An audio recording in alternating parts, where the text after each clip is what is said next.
Good morning/afternoon/evening, everyone. Let me start with a simple question. Have you ever found yourself standing at the edge of a challenge, feeling like a tiny voice inside is saying, you can't do this? Yeah, me too.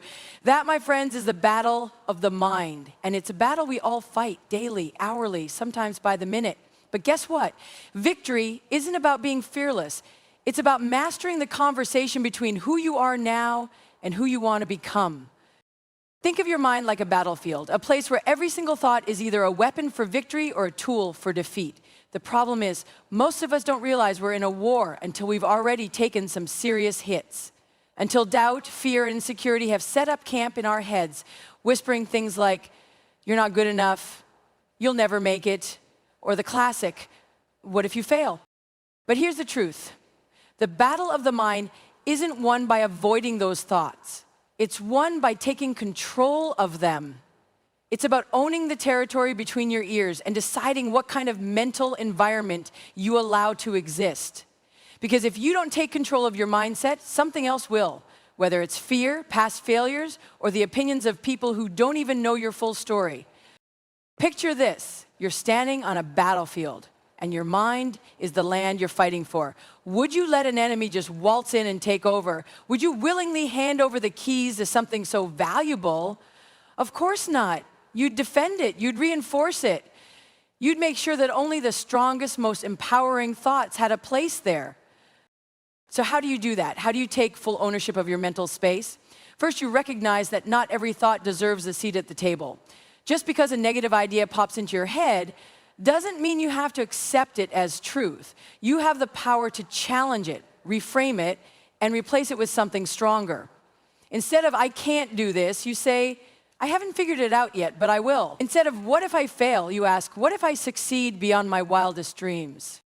Second, you guard your mind like a fortress. You choose what you consume, what you read, what you listen to, who you spend time with, because all of it feeds into your mental state. You can't fill your mind with negativity and expect positive results. You wouldn't put junk fuel into a high-performance car and expect it to run like a dream, right? Your mind works the same way. If you want to win, you have to fuel it with the right things, courage, determination, and an unshakable belief in what's possible. Lastly, you commit to training your mind like an athlete trains their body. Mental strength isn't something you're born with, it's something you build. Every time you push through self-doubt, every time you silence the voice of fear, every time you choose persistence over quitting, you're strengthening your mindset. And the stronger your mind becomes, the harder it is for anything or anyone to shake you. Owning the battlefield of your mind isn't a one-time thing. It's a daily choice. But the good news? The more you fight for it, the easier it gets. The more you train your thoughts, the more naturally your mind defaults to strength instead of weakness. And eventually, you don't just win battles, you win the whole war. Comfort zones are tricky. They feel safe, familiar, even necessary at times. They wrap around you like a warm blanket, convincing you that staying put is better than stepping into the unknown. But here's the harsh reality. Comfort zones are not designed to protect you. They are designed to trap you. They are a slow, silent killer of dreams, potential, and the person you are meant to become. Think about the last time you really pushed yourself beyond what felt comfortable. It was probably uncomfortable, even scary, right? Maybe your heart pounded, your palms got sweaty, and your mind started listing 100 reasons why you should back out.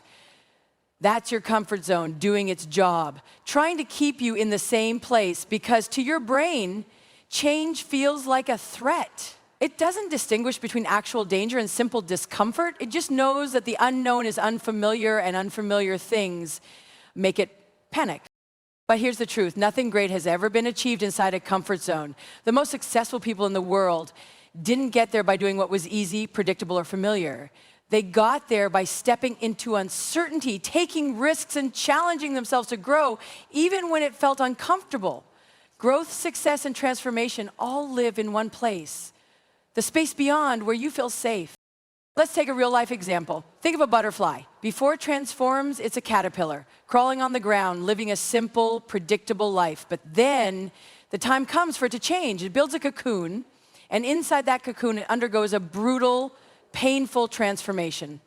It literally dissolves into nothing before rebuilding itself into something new. If it resisted that change, if it stayed in its comfort zone, it would never fly.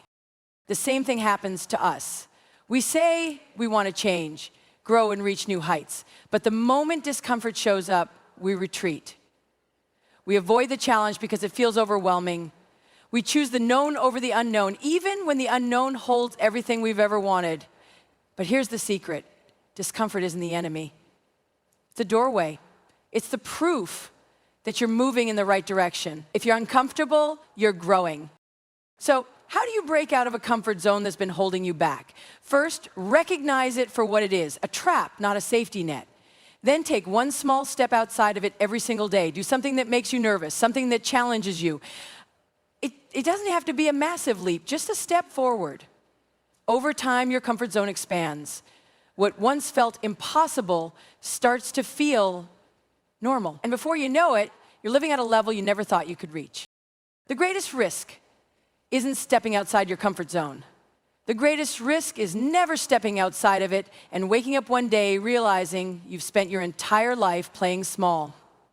You have the power to break free, to grow, to become something greater, but it all starts with a choice. Will you stay trapped, or will you take that first step toward the life you're meant to live? Your mind is like an engine, and your thoughts are the fuel that powers it. Every thought you allow to take root determines how far and how fast you'll go. But here's the problem. Most people don't realize they're running on the wrong kind of fuel. They fill their minds with self-doubt, negativity, and fear, then wonder why they feel stuck, unmotivated, or unable to move forward. But just like a high-performance car can't run on low-grade fuel, a high-performance life can't be built on weak, toxic, or limiting thoughts. Everything you think, every single thought either moves you forward or holds you back. And the scary part, most of us don't even recognize how much control we have over this process. We think our thoughts are automatic, that they just happen to us. But the truth is, we choose what we focus on. We decide what stories we tell ourselves. And those stories become the foundation for our reality. Imagine two people standing at the base of a mountain. Both of them look up at the peak. One person thinks, that's impossible. I'm not strong enough. I'm not ready. I'll probably fail. The other person thinks, this is going to be tough, but I've trained for this. I'm ready to take the first step. Same mountain, same challenge, but one person has already lost before even trying, while the other has set themselves up for success. What's the difference? It's not skill, it's not experience, it's mindset.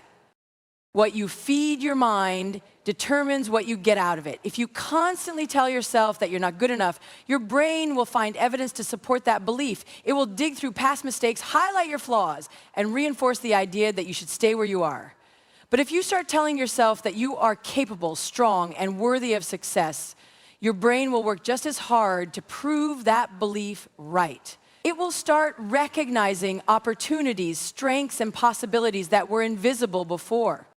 So what kind of fuel are you running on? Are you filling your mind with empowering, confident, and resilient thoughts, or are you letting fear, self-doubt, and negativity dictate your actions? The good news is that you have the power to change your fuel source at any time. It starts with awareness, paying attention to the words you speak to yourself, and challenging the ones that don't serve you.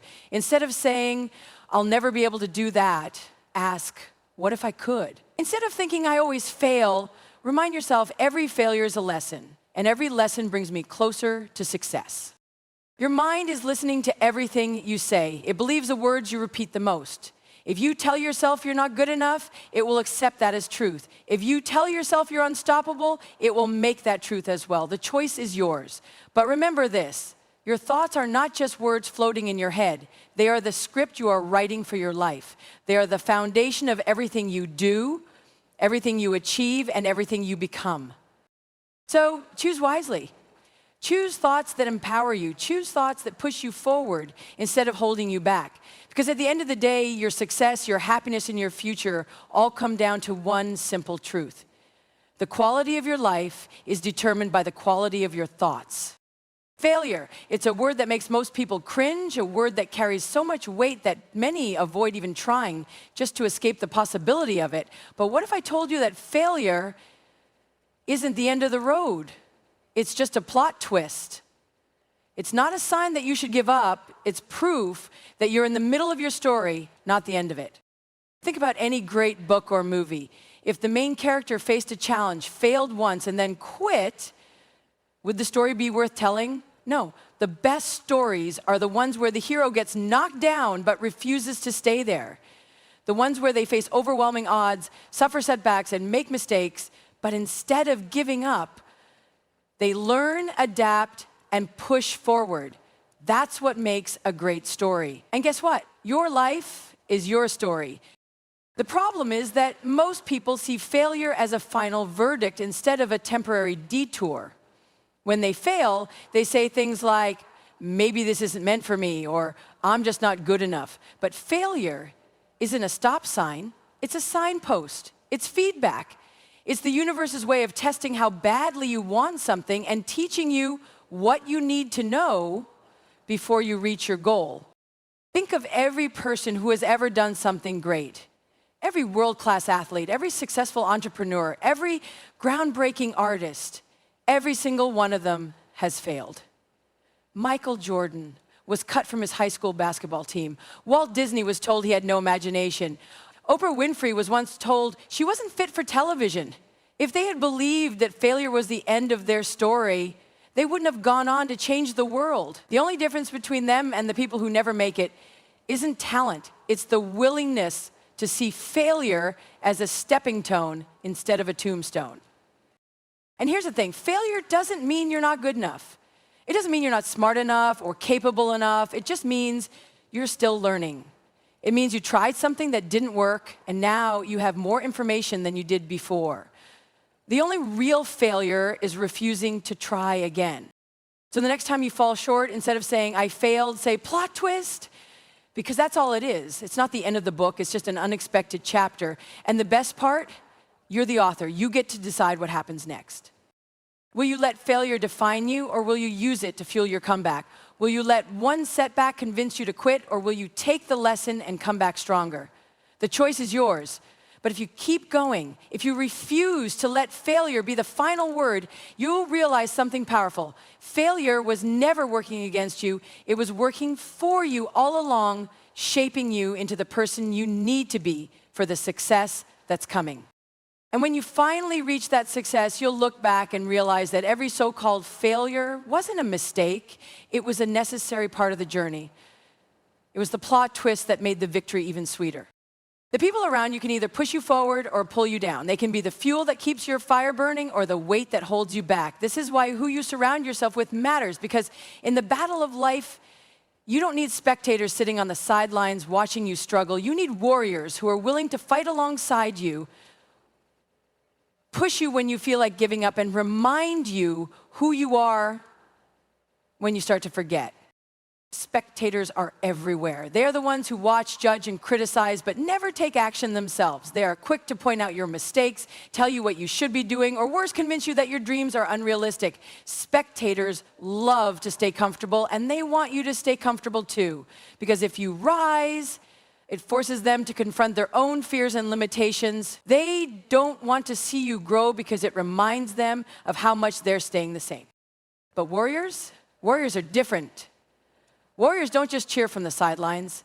They run beside you. They don't let you quit when things get hard. They challenge you, support you, and sometimes even call you out when you start making excuses.